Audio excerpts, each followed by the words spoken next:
He left her while she was in labor, until a millionaire walked in and said, "Will you marry me?" Groans of pain blended with the steady beeping of the monitor, echoing like a sorrowful lullaby without an end. Hannah Rivera lay on the delivery bed, gripping the sheets so tightly that her nails dug into her skin. Nearly 20 hours of labor had passed, and while her body fought the agony, her heart endured something crueler, the silent betrayal of the man she once trusted with her life. "Where's your husband?" a nurse asked again. Not unkindly, but even in its gentleness, the question cut deep, like cold steel against an open wound. She had no answer. Lucas Walker had vanished the moment her water broke. No text, no call, not even a whisper of concern. The more she waited, the more her heart cracked, but a stubborn sliver of hope still clung on. Maybe he would come. Maybe seeing their babies would change everything. That hope stayed alive until the room filled with cries. First Luna, then Maya. Tiny voices, fragile beginnings, and yet no father in sight. Then the door creaked open. Hannah turned her head, chest tightening. Lucas stood there. But this wasn't the Lucas she once knew. No flowers, no panic, no warmth, only a hollow face, detached and cold. He looked at her like a stranger who had caused him inconvenience. "You look pathetic," he muttered, each word slicing through her soul. Hannah didn't speak. Her lips quivered. Her body trembled, not from pain, but from a grief so sharp it felt like drowning. Lucas glanced at the babies with indifference. Then, with a smirk, he reached into his coat pocket and pulled out papers. Divorce papers. "I don't want them. I'm not ready to be a dad. That's it." He left. No hug, no explanation, not even a tear. When the door shut behind him, silence swallowed the room. Hannah wanted to scream, to beg, to ask why, but her voice was gone. Only the faint, helpless cries of her newborns reminded her that she was still alive. She had lost a man, but she had been given 2 reasons to keep going. With shaking hands, Hannah reached for her daughters, kissed their tiny fingers, and let her tears fall onto their skin. In that broken moment, she made a vow, even if she had to walk this world alone, even if her heart never healed, she would raise Luna and Maya with all the love she had left. 5 years had passed since that cold, empty night in the delivery room. And every morning since, Hannah woke with the same silent prayer in her mind. Let today pass quietly. Hannah Rivera, once a woman who dreamed of opening her own creative learning center for children, was now a preschool teacher working over 10 hours a day at a small school on the outskirts of Seattle. At night, she took on extra babysitting shifts for other single-parent families, not because she loved it, but because rent was a monthly ticking bomb. Her long brown hair was always tied up in an old plastic clip. Makeup had long disappeared from her routine.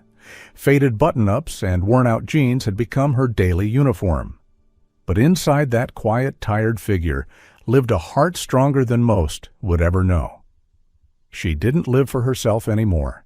She lived for 2 small reasons, Luna and Maya, the twin daughters who had become the only light left in her life. Each morning, she woke them with gentle whispers, packed their lunches with tiny heart and star-shaped fruits. Money was tight, but she always tried to make the simple things feel special. Luna loved to read. Maya loved to draw.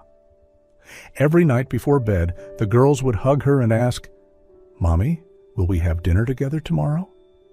And no matter how exhausted she was, no matter how much her legs ached, Hannah would smile and answer, "Yes, unless Mommy falls asleep on the bus again." One evening, Luna asked, "Mommy, does Daddy know we exist?" Hannah froze. She didn't know how to answer without hurting them or breaking again herself. So she just pulled her daughter into her arms and whispered, "Daddy doesn't know, but I do, and I love you 1,000,000 times more to make up for it." At night, once the girls were asleep, Hannah sat by the window of their tiny apartment, a glass of cold tap water in hand, gazing at the flickering streetlights outside. She didn't cry anymore. Her tears had dried up long ago. But in the silence, she still whispered one quiet wish into the night: that life wouldn't always be this cruel, that maybe, just once, someone would see the quiet strength she carried as a single mother trying not to fall apart. Hannah lived like that, quietly, invisibly, like a shadow that no one really saw. Each day repeated itself in cycles of sacrifice, silence, and slowly fading hope. She no longer believed in miracles, and love had long stopped being something she dared to dream of. But fate has a way of arriving when you least expect it. One seemingly insignificant evening, a side job, a glass of red wine, a glance that lingered, was about to change everything. It was a chilly autumn evening when Hannah accepted a temporary job as a server for a charity gala downtown. She wore a loose black uniform dress, her feet aching after a full day teaching preschool, but her smile remained, the one thing she never let herself lose. The ballroom sparkled under golden chandeliers, tailored suits, flowing gowns, laughter, and champagne. Hannah felt like a ghost in a world that was never meant for her. Still, she moved quietly through the crowd, pouring wine, clearing glasses, and enduring indifferent glances from the elite. And then it happened. A gentle bump from behind as she turned, and the glass of red wine tilted, spilling straight across the chest of a man who had just approached. Time froze. Hannah's face went pale. She bowed quickly, panic rising in her voice. "Oh no, I'm so sorry. I didn't mean to. Sir, I'm really sorry." She braced herself for shouting, for humiliation, for someone calling the manager to throw her out. But nothing. The man looked down at his stained suit, then chuckled softly. A warm, genuine laugh. "Looks like the party's officially begun," he said, voice calm and reassuring, like a coat draped over her fear. Hannah looked up. For the first time, she saw his face clearly. Deep blue eyes, a thoughtful brow, and a kind expression she hadn't seen in years. "No worries, it's just a suit. I've got a whole closet at home," he smiled, extending his hand. "I'm Nathan." She hesitated, then shook it, her voice trembling. "Hannah? I'm Hannah." She didn't understand why her heart pounded so loudly, or why, in a room full of people, his eyes stayed with hers, as if he saw something long buried, something others had stopped noticing. Minutes later, as she cleared glasses in a quiet corner, he returned.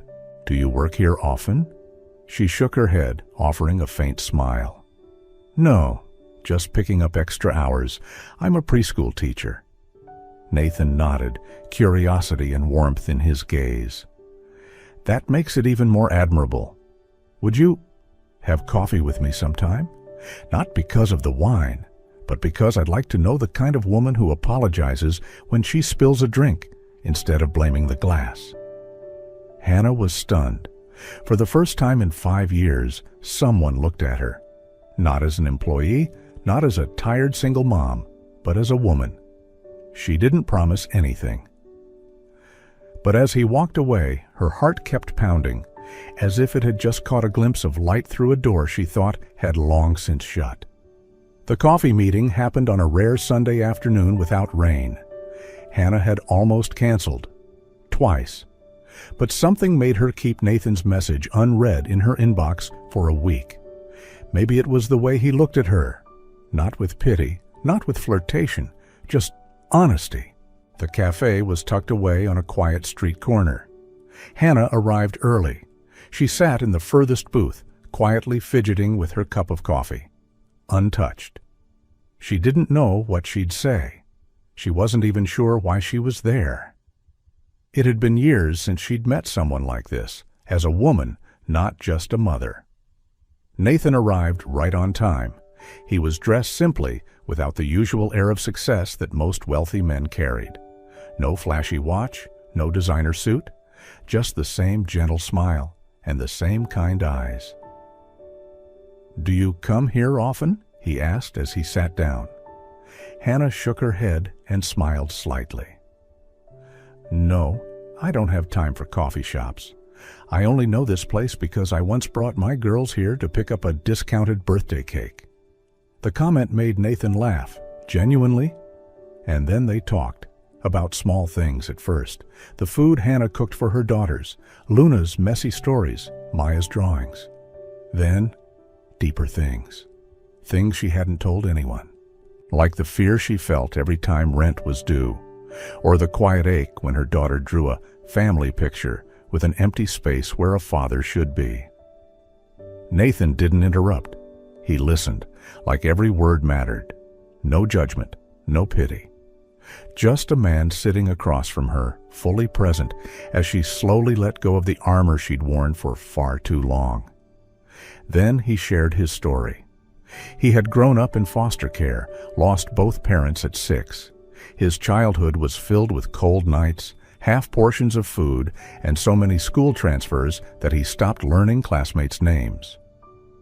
"Maybe that's why. I tend to notice the quiet ones in the room.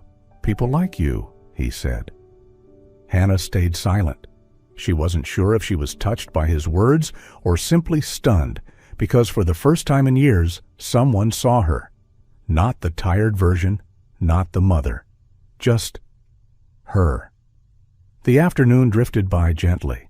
The coffee had gone cold long ago. They didn't hold hands, no flirty glances, no games. Just two people, both a little broken, meeting in the softest corner of their lives.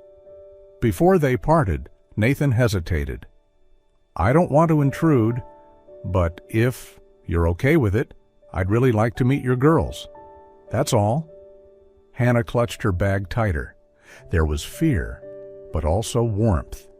She nodded, just slightly, but it was enough to open a door she hadn't touched in 5 long years. 1 week after the cafe meeting, Hannah agreed to let Nathan meet her twin daughters, Luna and Maya, during a short weekend trip to the local Children's Science Museum. She didn't say much to the girls, just that a friend of Mommy would be joining them. In truth, her heart was uneasy.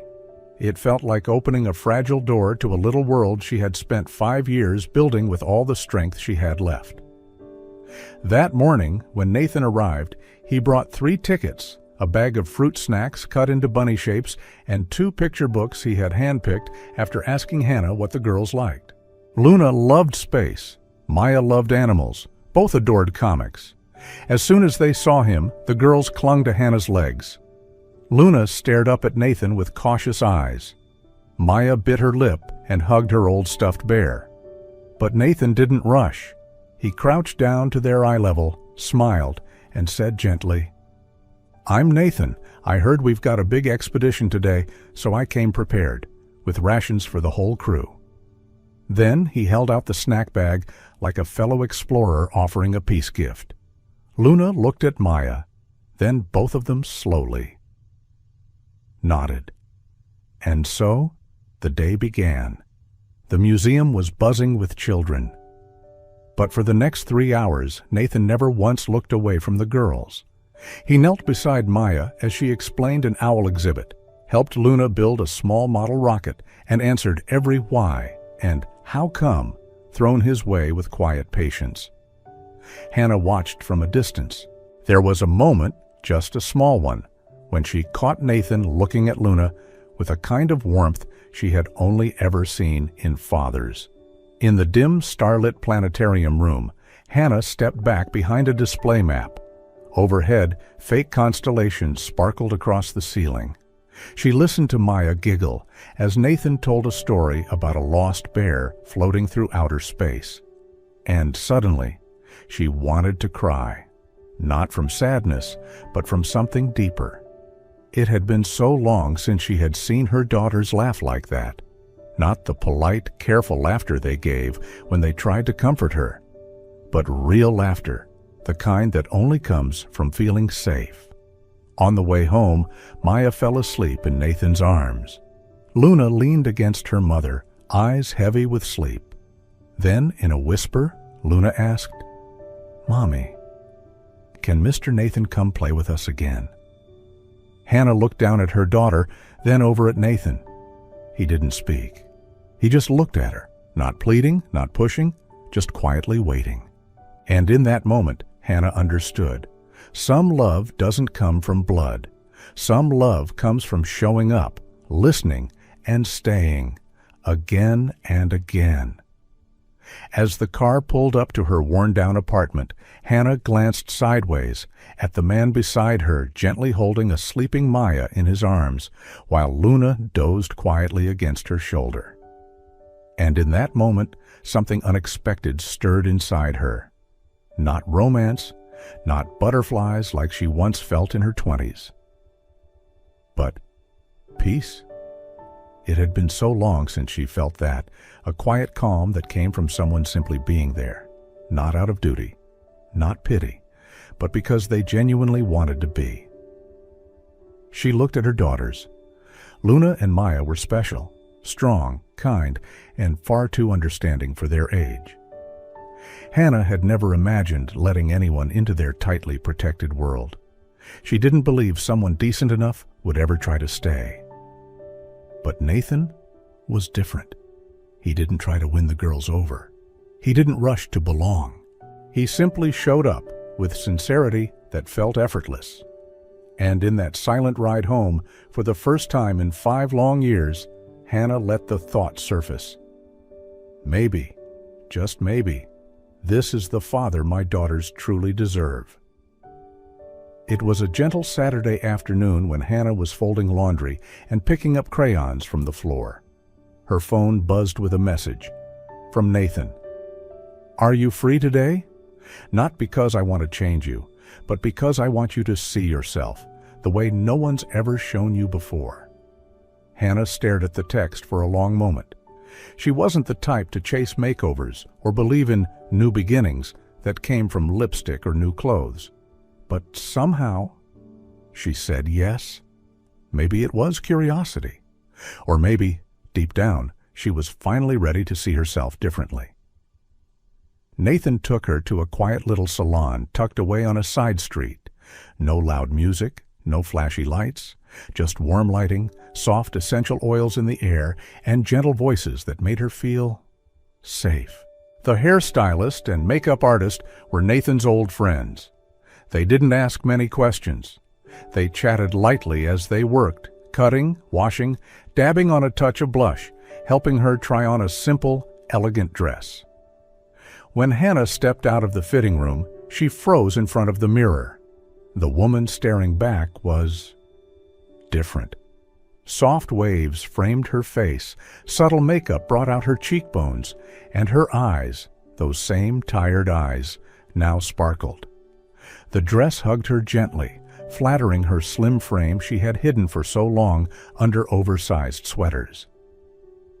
When she stepped in front of the mirror, she froze. The woman staring back was her, but not the tired version, not the invisible one. This woman had light in her eyes, grace in her shoulders, and a softness she hadn't seen in years. She reached up to touch her cheek. "Is this really me?" she whispered. And then, tears fell. Nathan came up behind her. He didn't say much, just looked at her like he had always seen this woman, even when she couldn't. Finally, he said, "I didn't want to create a new version of you. I just wanted you to see yourself the way your girls see you, the way I've always seen you." She turned slightly, hiding her tears. But in her chest, something stirred. Not pride in her appearance, but a feeling of worth she hadn't allowed herself in years. On the ride home, she sat quietly, fingers gently brushing the hem of her dress. The breeze through the car window wasn't cold. It felt freeing. She didn't feel like a woman who'd been made over. She felt like a mother who had finally allowed herself to be seen. When they pulled up to the apartment, Luna and Maya burst through the door. They stopped in their tracks, wide-eyed. Then Maya squealed, "Mommy looks like a fairy!" and Luna leapt into her arms. "You're a real-life princess?" Hannah laughed through her tears, not because of the makeup, not because of the dress, but because, for the first time, she saw in her daughter's eyes the same awe and joy she had just begun to feel for herself. Loving herself wasn't vanity. It was the beginning of teaching her girls that women, mothers, deserve to shine, even in the darkest seasons of their lives. Since the makeover day, Hannah's life had begun to follow a different rhythm. There were no grand changes, no fairy tale miracles, just little things. Quiet shifts, gentle healing. Nathan didn't arrive like a savior. He didn't storm into her world. He simply stayed.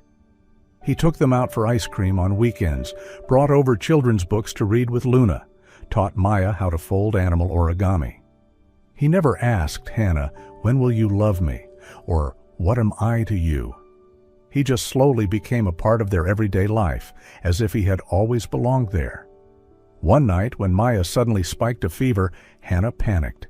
She didn't know who to call. Instinctively, her fingers dialed Nathan's number. 12 minutes later, he was at the door, with medicine and a bag of orange juice. He held Maya gently for over an hour, humming lullabies in soft French, and when she finally stirred, she looked up at him and whispered, "You're the best after Mommy." Hannah turned away, hiding the tears that had welled in her eyes. And slowly, something magical began to form, not from fairy dust, but from the most ordinary things: children's laughter, the warmth of home-cooked meals, and a man who patiently chose to stay.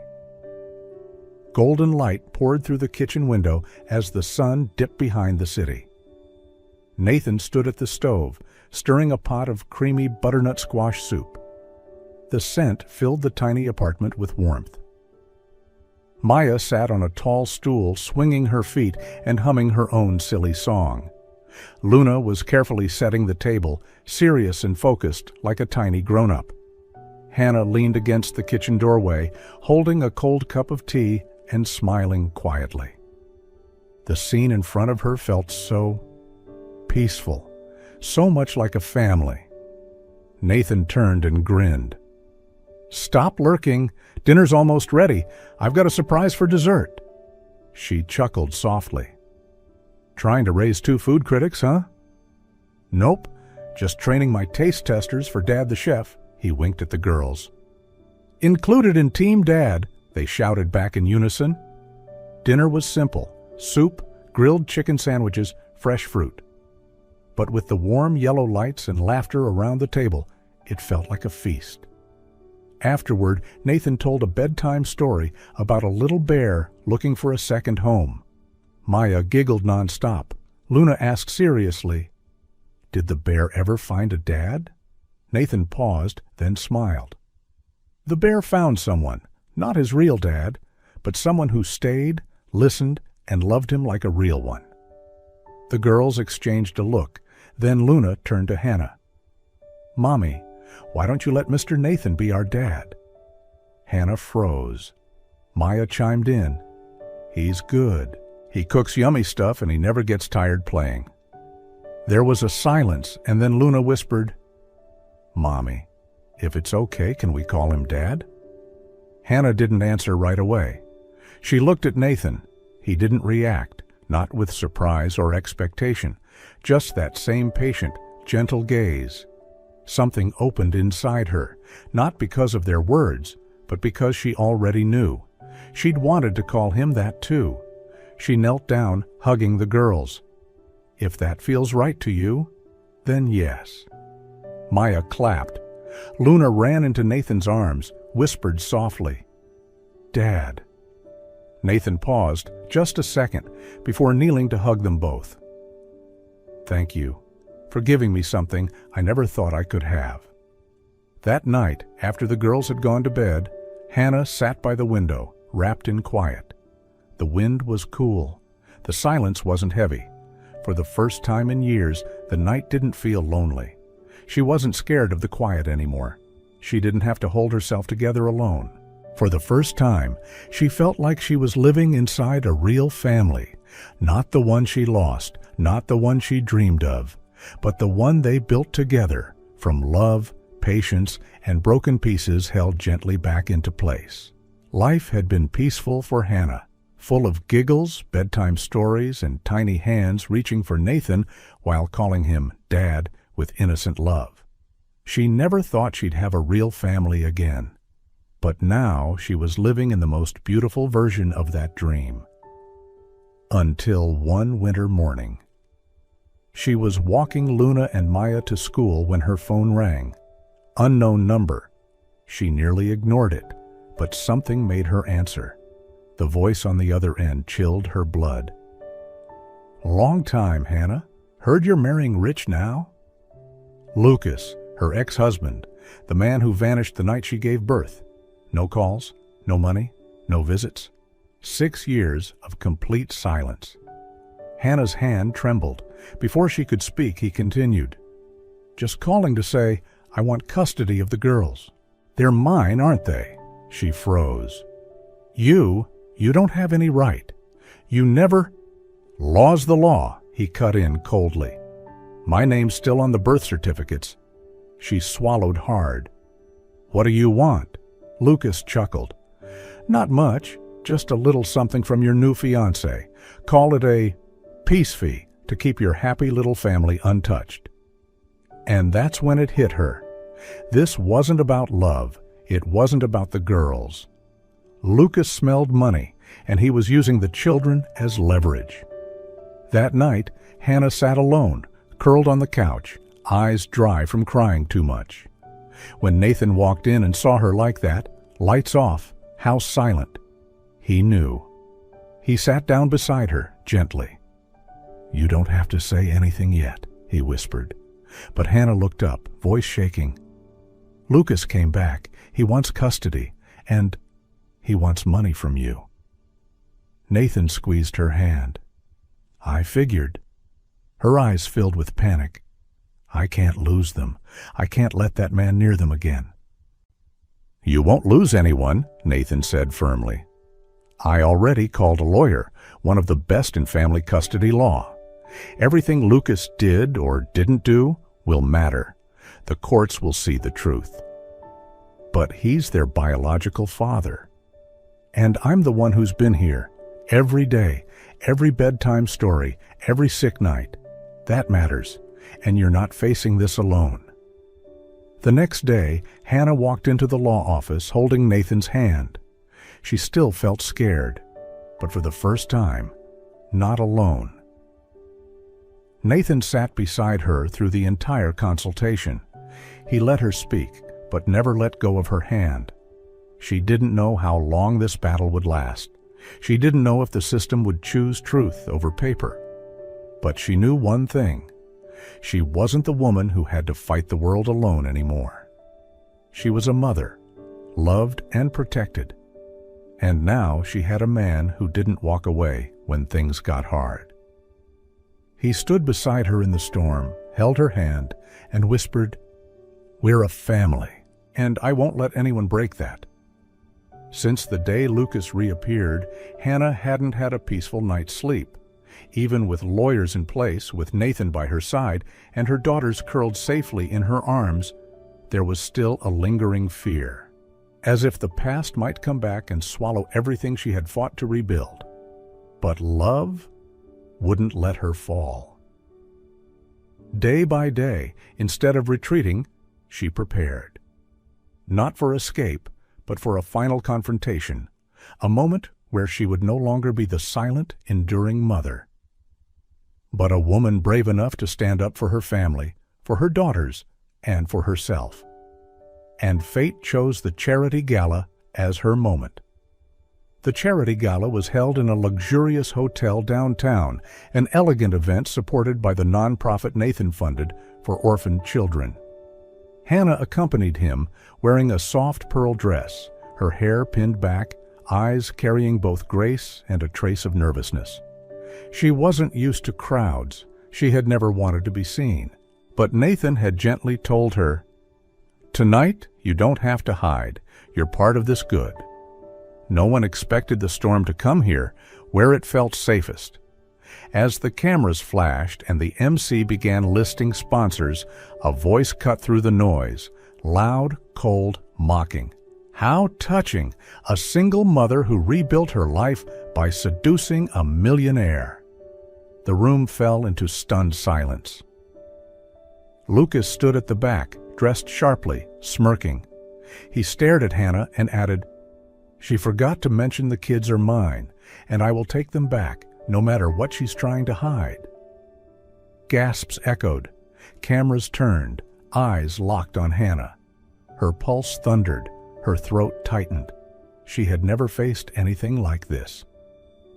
Then, she caught Nathan's gaze across the room. He nodded, softly, steadily, and that was all she needed. Hannah stepped forward, took the mic. Her voice trembled at first, but her eyes were fierce. "Yes, I'm a single mother. The father of my children abandoned us while I was still in the hospital after giving birth. For 6 years, he never called, never paid a cent, never showed up for a single moment of their lives." The crowd hushed. She took a breath, and her voice grew stronger. "I didn't seduce anyone. I lived honestly. And the man beside me, Nathan, chose to love a broken woman and 2 children who weren't his, with his whole heart. And I am proud of that." Behind her, Hannah's legal team handed documents to the organizers. Proof of Lucas's past domestic abuse investigation, court records showing he had renounced parental responsibility, and recordings of him attempting to extort Nathan. Statements from neighbors and hospital staff further confirmed Lucas's absence during Hannah's pregnancy and early motherhood. The media, guests, and online community rallied behind Hannah. The truth could no longer be distorted. Lucas faced legal investigations for blackmail and fraud. His custody claim was denied completely. The law and public opinion turned their back on him. On the day of the final hearing, Hannah stood at the courthouse, holding Nathan's hand tightly. Behind them, Luna and Maya waved, unaware of the full story, but knowing one thing for sure: Mommy had won. Hannah looked at Nathan, eyes glistening. "I never thought I could do this, but love didn't make me weaker. It made me strong enough to protect what truly matters." The weeks after the court ruling passed like a gentle exhale. There were no more legal papers on the table, no more fear ringing in midnight phone calls, just mornings filled with soft giggles and evenings where silence finally felt safe. For the first time, Hannah felt ready, not to forget, but to begin. 1 month after the final court hearing, Nathan brought Hannah and the girls to Serenity Lake, a quiet spot tucked deep in the pine woods, a few hours from the city. When Hannah asked why this place, Nathan simply smiled. "It's where I used to come when the world felt too loud. Out here, I could finally hear my own heart." The sky was impossibly blue. The lake sat still as glass, reflecting the golden autumn trees. Luna and Maya raced across the grass, their laughter echoing across the water. Nathan held Hannah's hand as they walked slowly along the lakeside. With each step, he shared a memory. His first dog, his first bike ride, the lonely afternoons spent staring at sunsets, silently wishing for a family of his own someday. Hannah listened quietly. She had never known a man who opened up like this, without show, without pressure, only sincerity. When they reached a shaded spot under a large tree, a small table had been set up with a white cloth. Just simple. Just them. Then Luna and Maya ran up, holding a tiny box. "Mama," Luna panted, "can you just stand still for a second?" "And remember," Maya added, "you have to say yes." Before Hannah could ask anything, Nathan knelt down. There was no rehearsed speech, no bouquet, no orchestra, only his eyes, soft and nervous, and a hand that trembled with truth. "I used to think I'd go through life alone, until I met you. And then your girls. I never understood what a family really meant until you three showed me, with the smallest things. Dinner, laughter, hugs. He opened the ring box. You didn't just teach me how to love, you showed me what family feels like. Now let me give that back to you, for the rest of my life. Luna tugged at Hannah's dress and whispered, "Say yes, Mommy, so we can finally be a real family." Hannah laughed through her tears and nodded. "Yes, I say yes." The moment Hannah whispered, "Yes, I do," the world seemed to still. The lake remained calm, the breeze soft in the trees, yet inside them something burst wide open. Nathan looked up at her, eyes brimming with tears. He couldn't speak. He just wrapped his arms around her, holding tight the world he once thought he'd lost, now returned with a single word. Luna hugged her mother's legs, chanting, "She said yes, she said yes." And Maya jumped up and down, arms high in the air like she'd just won the biggest prize. "We're a real family now." Hannah laughed through her tears. In that warm embrace, she felt every piece of her past pain slowly fall away, healed not by fantasy, but by love that chose to stay, to forgive, and to move forward together. Weeks later, in the same cozy kitchen, the four of them sat around a messy breakfast table. Nathan flipped eggs on the stove. Maya spilled milk across the counter. Luna was correcting his Disney princess pronunciations. Hannah watched them all, her heart full of crumbs, butter, and belonging. It wasn't perfect, it wasn't glamorous, but it was home. And more than anything, she knew. Love, the thing she once thought was a luxury, was really the simplest gift, and everyone deserves to have it.